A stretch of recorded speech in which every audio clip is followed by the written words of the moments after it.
方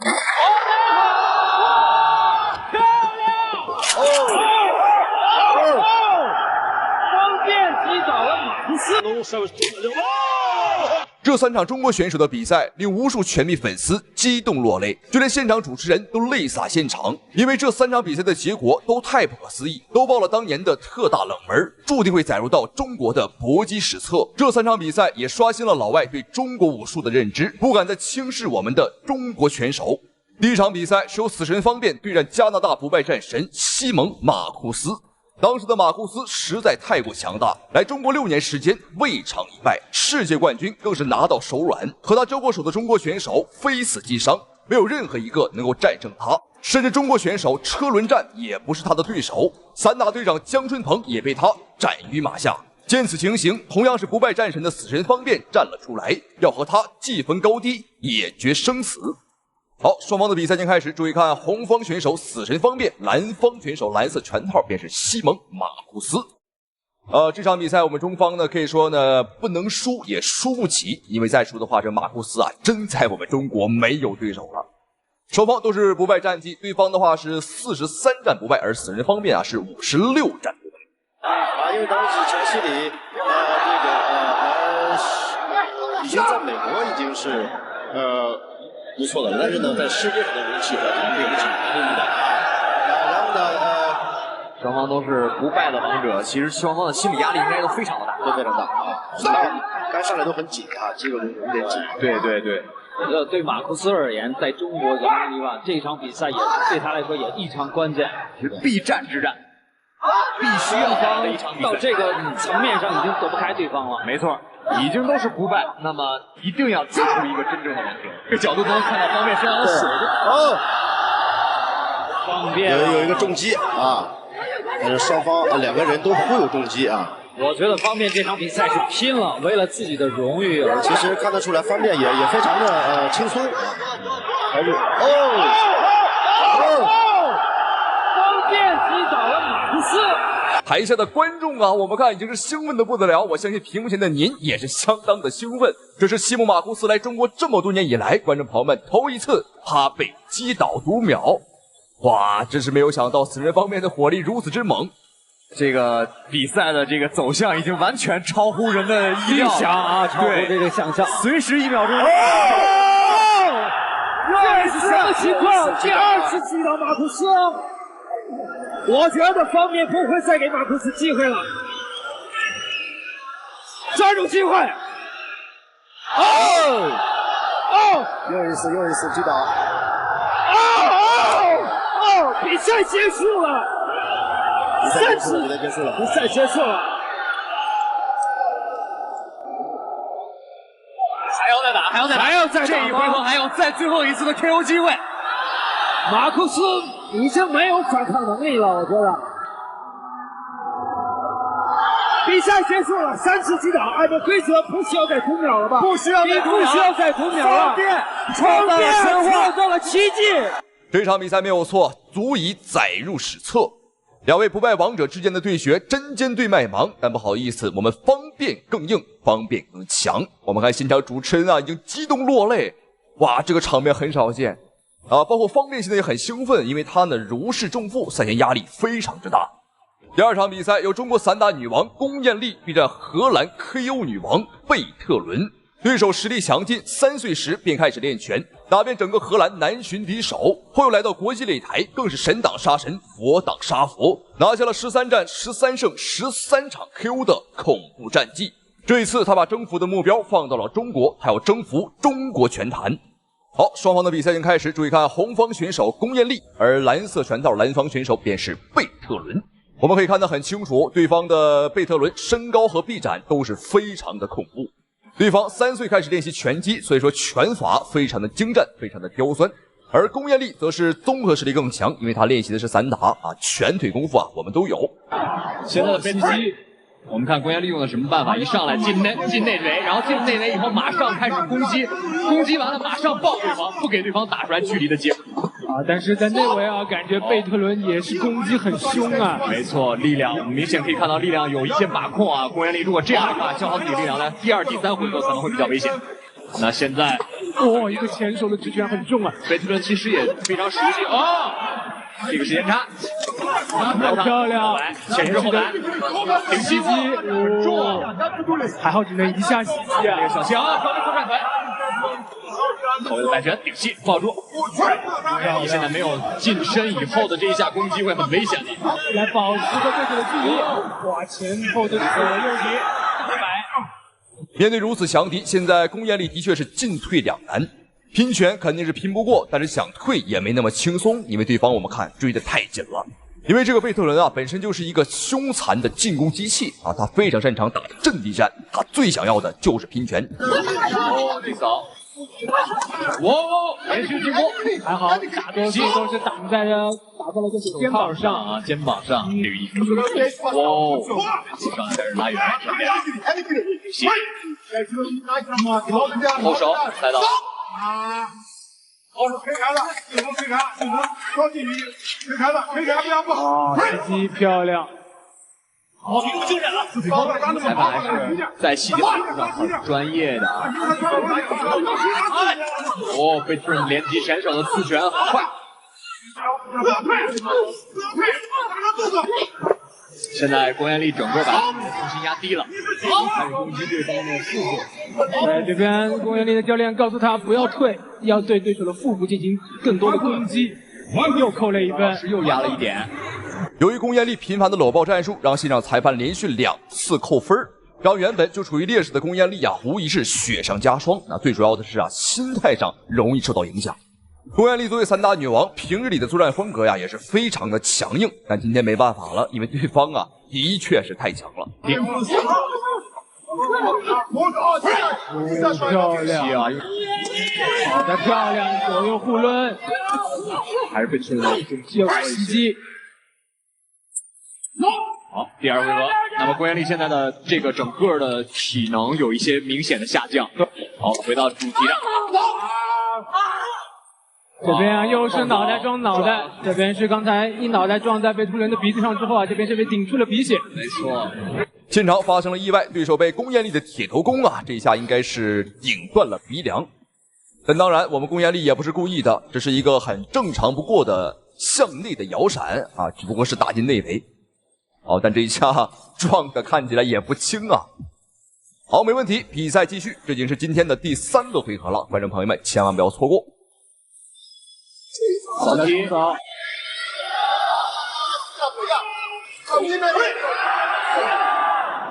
能因为想要率先进入到近距离的进攻和缠抱当中，打后脑的建议，刚才闪出去，现在这一下漂亮，对，转身好的，对，要多这样的进攻，对，这样闪出去，漂亮，一下没有担子了，现在开始拼了，这才是我们希望看到的 KO 女王，对。前面2个回合，公彦力明显已经点数上输给了对手，而且还被扣了分啊！所以说今天啊，想要赢必须要 KO 对手，别无其他选择。但是先要说回来啊 ，KO 对手的话难度太高了，因为对方可是叫 KO 女王啊！好，这个2次打击，对，游击是打得很漂亮，希望能够好的，漂亮，转身的中扫，好，住。哦，贝特伦后手，主帅，比赛还剩最后的3秒钟。贝特伦很擅长。好，将球压上了转进 KO， 漂亮！最后1秒压哨 KO， 观众朋友们，你没有看错，公彦力完成了这一壮举。公彦力本场比赛可以说是全程被对手压着打，但是没有想到啊，最后1秒完成了逆转，这就是搏击擂台。你不到最后一刻呀，你也不知道结果是什么。哇，转身边拳，这一拳太漂亮了啊！最后1秒。第3场比赛由中国巨人拳王张志磊大战英国不败拳王乔伊斯，这是中国重量级拳坛历史发展到今天为止意义最重大的一场比赛。拿下这场比赛，他将名垂青史，成为中国历史上首位重磅级世界拳王。2023年4月在英国伦敦，全场人山人海，座无虚席，不过在此落座的大批英国观众，并非为了张志磊而来，而是为了15战全胜、14次 KO 对手、至今未尝败绩的重型坦克乔伊斯而来。明显的看到张志磊的身形要大于对手，但在年龄上，张志磊非常的吃亏。经过短暂的试探，张志磊一记精准的后手直拳直中乔伊斯的面盆，这一拳势大力沉，肉眼可见乔伊斯的头部发生了严重位移，这一下狠狠地打击了对手的士气。在第一回合丢掉面子的乔伊斯，想在第二回合挽回颜面，比赛刚一开始便火力全开。但第二回合在进行到快一半时，张志磊看准时机，精准后手重拳打晃乔伊斯。紧接着，张志磊不断前压，想要碾碎对手，不料乔伊斯下巴硬如钢铁，强行稳住局面，坚持到回合结束。第三回合，乔伊斯开始逐渐加强进攻次数，乔以连续的进攻出拳，火力碾压张志磊，但张志磊却不慌不忙，稳度十足，在防守紧密的同时，也不断在寻求防守反击的机会。虽说乔伊斯的进攻非常的凶狠，但命中数却少得可怜，而反观张志磊却是每一拳稳扎稳打，清晰可见。比赛第5回合，张志磊很清楚地知道自己的强势时间所剩无几，便开始重拳反击，精准打出多记后手重炮，狠狠地砸向乔伊斯的面门。乔伊斯原本信心满满的面容，在张志磊的猛攻下，慢慢变得肿胀不已，鼻血横飞，一脸的狼狈。第6回合比赛还没开始，医疗监督就开始检测乔伊斯的脸还能否继续比赛。然而在第6回合进行到1分40秒时，全场达到高潮，张志磊连续命中3记后手直拳，对乔伊斯的面部进行致命打击，让乔伊斯的右眼已经完全睁不开。本场比赛以 TKO 的方式提前终结，奇迹般的战胜了英国不败拳王乔伊斯。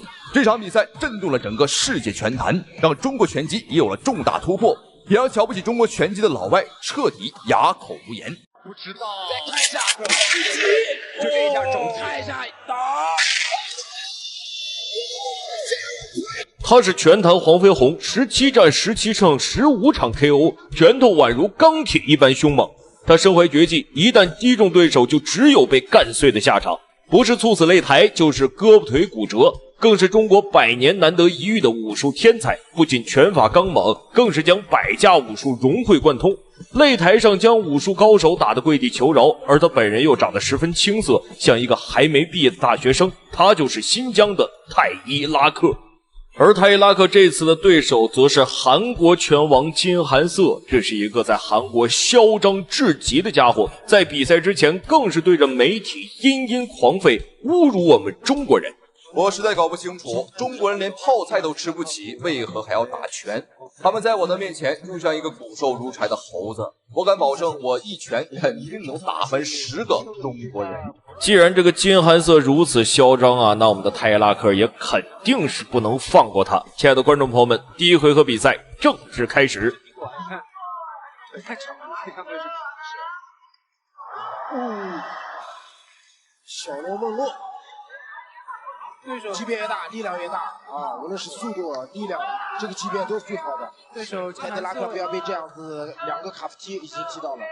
对手金韩瑟呢是一个报价非常稳、一个拳击打法的选手，所以他这个报价是始终非常稳。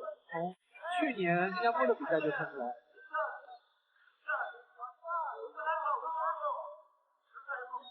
金韩瑟在上次对手的前摆也很很冷，划着在嘴边，一扫。其实韩国选手整体来看啊，素质都不如中国选手和日本选手。韩国选手的进攻欲望和防御的技巧啊，都其实比这个其他2国选手要差不止1星半点儿。可以看到金韩瑟虽然是韩国拳王，但是面对我们的泰伊拉克，依旧是表现得很怂，不敢上。想要去追一拳，但是对手啊，步伐转出来的速度很快。泰拉克最长的连胜是在一波8连不败，7胜1。空手距离有对手连续进攻的能力很强啊。对。互换。后手拳。这个报价稍微打了一下。对手这个年龄的差距，泰德拉克还是不够硬。这边继续拍了好几拳，留手，对手有点晕，这边刚才眼神有点涣散。泰德拉克还是拳这个风格是对的，一定要这样。对。我们的泰拉克依旧在试探，而对手金寒色呢，这是亦步亦趋，不停的后撤啊。面对我们泰拉克的进攻，也是表现得很怂啊，不断的往后退。这个其实从一开始心理上就已经被我们泰拉克压制了。那我相信这一场比赛，我们的泰拉克一定会找机会直接干碎这个小放子拳王。看他的腿法，我觉得可以，对，风驰，这个太好做的，状态不错啊。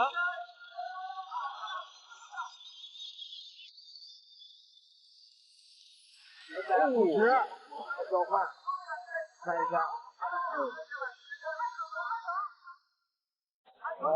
手。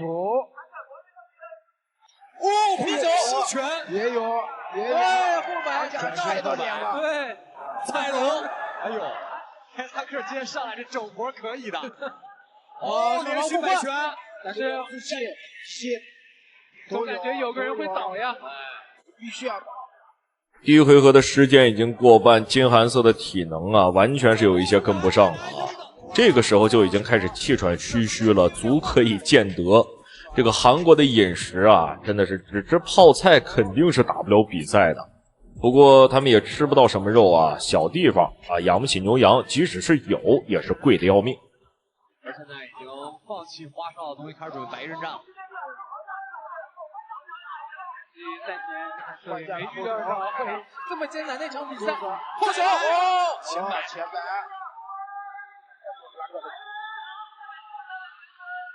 1分钟，第一回合。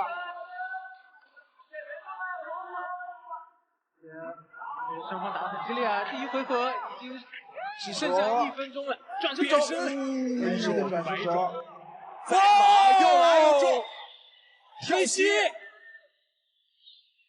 转身这种，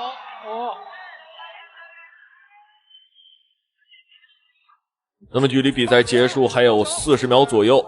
泰拉克也是愈战愈勇啊，相比之下，金寒色这个状态却是越来越猥琐，跟赛前的嚣张言论完全勾不上啊。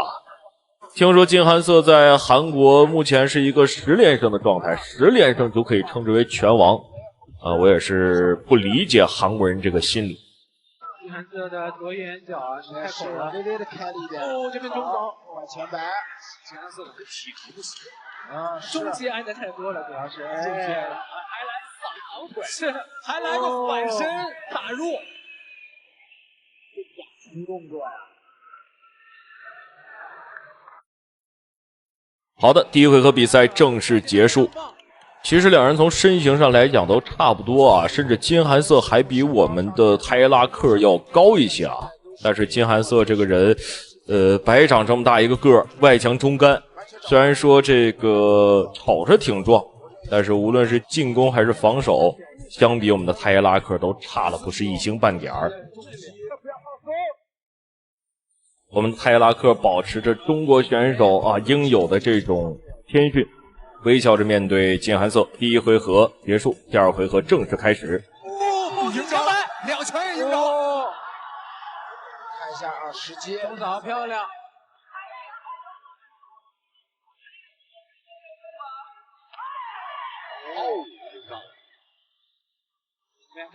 泰拉克一直在偏对手的后手，对，前摆拉出来，压进来，差一点，肘击有了，挑进去没挑着，看看，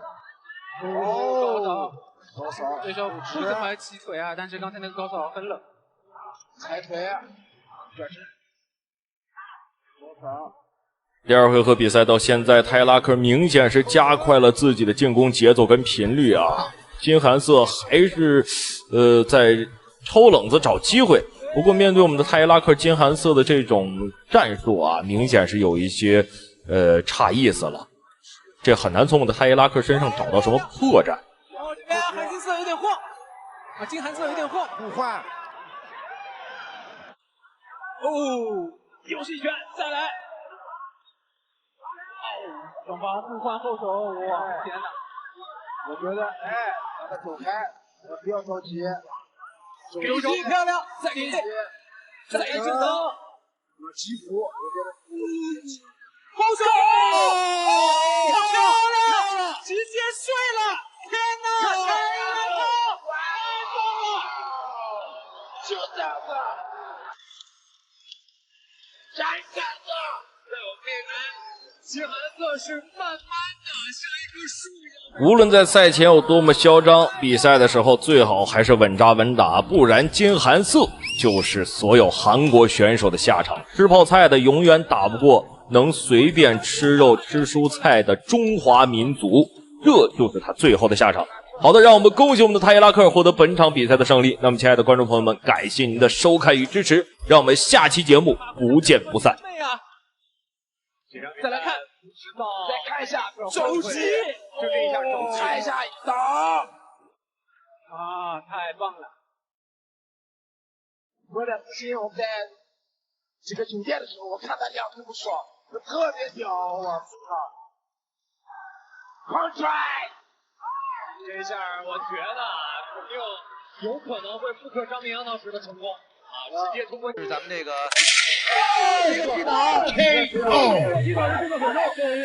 极度炸裂，中国擂台发生拳击惨案，外国泰拳王来华挑战被中国小将一拳打飞，生死不知。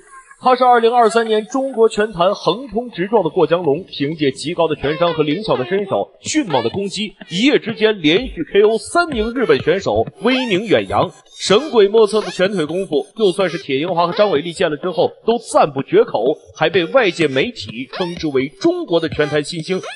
他就是人送外号剃刀的张润。好的，亲爱的观众朋友们，接下来为您带来一场十分精彩的中马对局，不是大众马，不是小众马，而是中国与马达加斯加的精彩对局。您现在看到的就是马达加斯加泰拳小王子 Michael。那么这个泰拳小王子是一个马达加斯加人啊，很稀少的这个国家比赛选手。所以说这场对局也是十分精彩，而您现在看到的则是我们2023年度杀出的一匹黑马，一条过江猛龙，剃刀之称的张润。那么这个张润呢，也是刚刚扬名啊，实力强横，无论是铁英华、张伟丽、死神方便，还是坦克邱建良，看了他的比赛之后，都说他是未来的中国拳坛新星，尤其擅长拳腿功夫。这个可能有些人问了啊，拳腿功夫擅长，那不就是全能吗？没错，就是全能。所以说这场比赛究竟是鹿死谁手？让我们一起来看一下。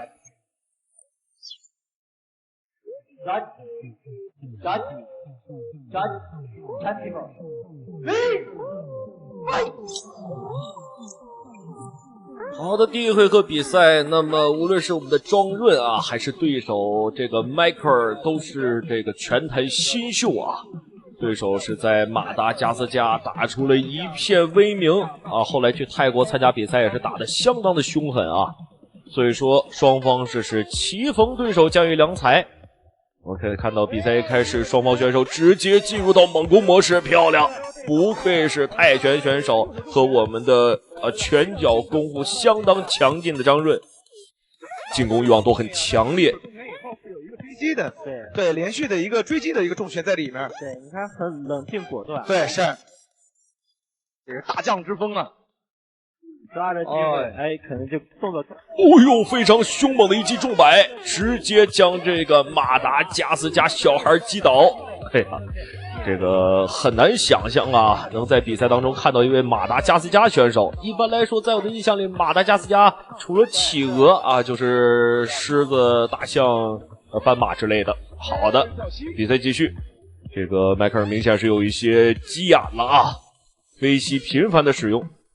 他从他这个拳风其实可以看出一点这个邱建良的影子，不知道他有没有偷偷私下学过啊？好的，又是一阵猛攻。迈克尔还是要注意一下自己这个站立防守啊，这个单纯的依靠腿可能是不行的，面对我们的张润。一个第扫还被我们的红方张润这一帅轻松躲过。哇，一个大扫，这很重的啊，我们是在这都踢着的啊，是影响。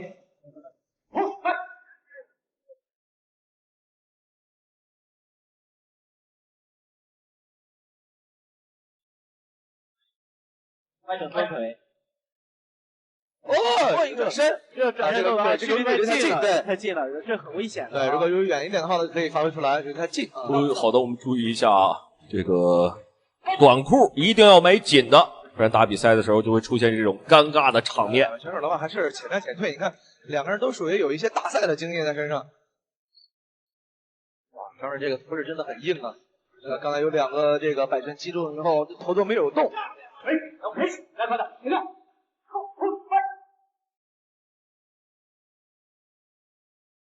哦，再来，还有一个顶膝。70公斤级的这个运动员啊，他们都是属于黄金级别，要力量有力量，身高有身高，对，然后速度同样也有速度。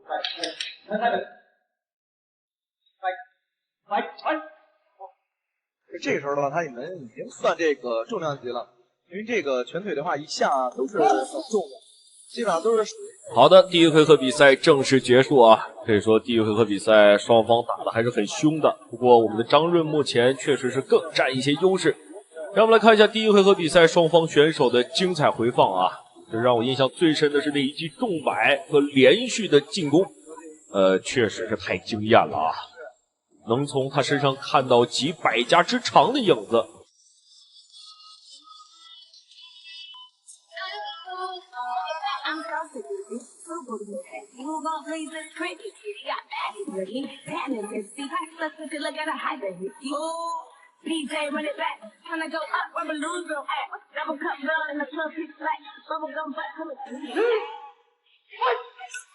好，我们再继续。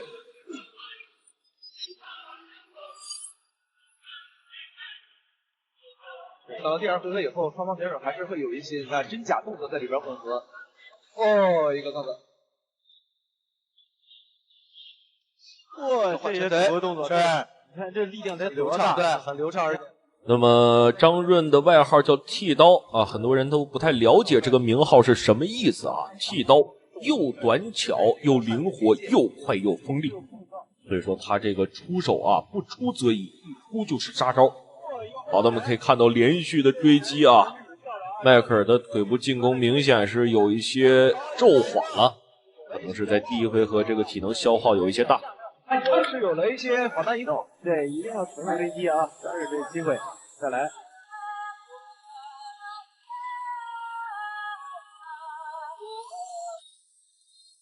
哦，也来了一个，然后同样也是来了一个前摆后直。对，你看他这个摆拳动作很重啊，这个南方的。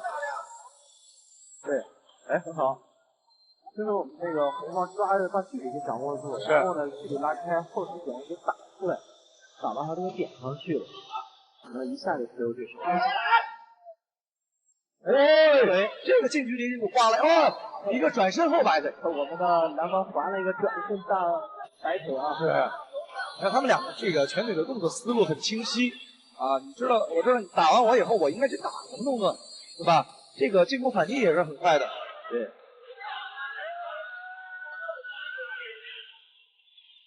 好，哎呦，有一点巧合啊，对方不是故意的勾腿，而是被我们的张润击到之后，这个造成的这么一个情况，还是要注意一下。一定要把节奏给掌握好，对，要主动一些，不能主动。你看，你千万不要站在那儿，站在那儿就给对手这个机会了。是的，不可以做这个人形沙袋啊，一定去主动的去移动，或者是这个主动的去进行一个环让。哦，一个换拳。我们的南方也挺硬的啊，对，也很硬啊，也是吃了我们张润的好几次这个重拳。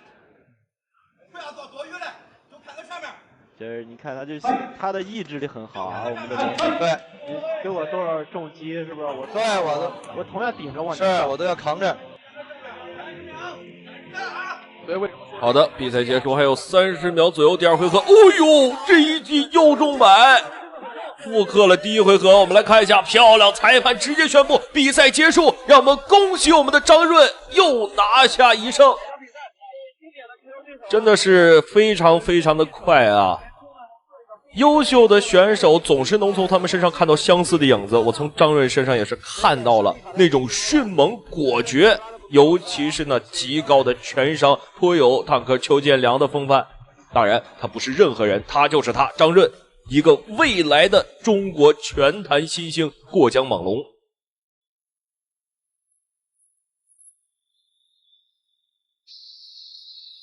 本场比赛经过裁判的裁定，红方选手在第2回合2分24秒 KO 获胜。好的，让我们再次恭喜张润获得了本场比赛的胜利。那么，亲爱的观众朋友们，感谢您的收看与支持，让我们下期节目不见不散。